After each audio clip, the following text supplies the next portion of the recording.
Allan, looking back at last week's match against Falkirk, after a couple of days to consider everything that went on in the 90 minutes, do you still feel it was a disappointing result, but positives within the performance?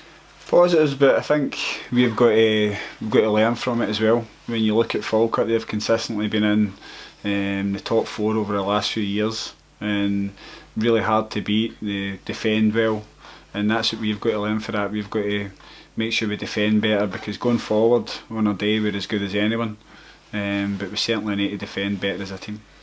So that's the first quarter over, 8th place with 7 points.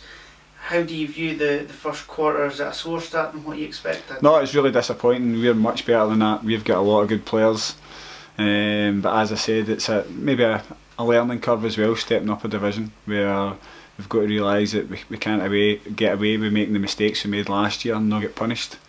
So we've got to make sure that we don't get sloppy, and obviously we're still a threat going forward with the players we've got, but we need to tighten up defensively and we need to start working our way up the table. Some people might be a little bit worried about the start. As we said, it's maybe a slower start than some expected, but there's still 3 quarters of the season to go. You'll just be looking on the positive side and hoping for a couple of wins that will get the team up the table. We're more disappointed than anyone. We thought we'd have been up there challenging. There's still a lot of games to go, but we need to start getting results quickly. It's the start of the second quarter and we need to improve a lot compared to the first quarter, so hopefully we can do that. I think we've got the players capable of doing it, and it's about finding that consistency and putting a run together. So if we look forward to Saturday's match, if we look at the opposition, Hibs first, they've only got 1 win in 6, but they're probably billed as the biggest team in the division with arguably the best players. Does form go out the window then when it comes into these kind of matches? We've just got to focus on ourselves. Everybody knows that Hibs are probably the favourites to win the league. They're a big club, they're top of the league as well for a reason. But we've just got to focus on what we do and make sure that we play to our very best and everybody gives 100%, because if we do that, we'll not be far away. With the analysis in the game these days, you'll know about all the danger men, and is Jason Cummings probably the most biggest threat for Hibs with 8 goals this season and their top goal scorer? As you said, he's scored the most amount of goals. He's probably their biggest threat, but they've got threats all over the park. Obviously we're well aware of their good players, but we've got to focus on ourselves as well, and we've got to make sure we cause them problems going the other way. The under-20s played on Monday, good 5-1 victory. You were there. What was your thoughts on the match at Kelty? I thought the boys done really well, especially the experienced players went in and done really well. Some the games are there for a reason, to get match fitness and get a bit of confidence and score a few goals. So it was great when you see some of the first team boys put on a performance like that. If we look at some of the players that were involved in that match, Ewan Spark once again impressed, got a goal as well. Versatile player in at left back for this match, and again it just shows you the depth in the squad that he's able to provide this competition and challenge for a first team place. He's one of a number of good young players we've got coming through, and you look at that game as well, there was a lot of good performances.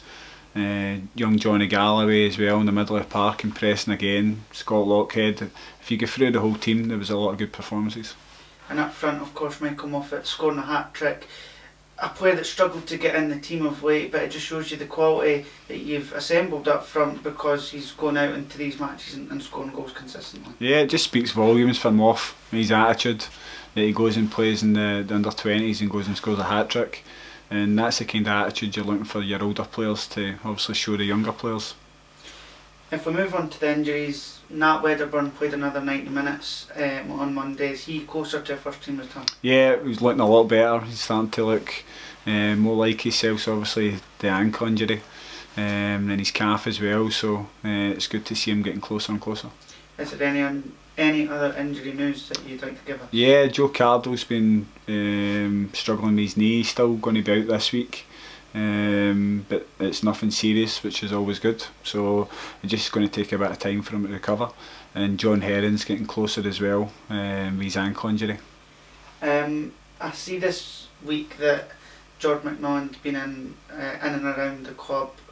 Is he just in for training facilities? Yeah, he obviously knows a lot of the guys here for his time here before, and he'd phoned to just see if he could come in and use the training facilities, which isn't a problem. And just finally, Alan, 2,000 Hibs tickets have been sold so far. Big crowd expected here at East End Park on Saturday.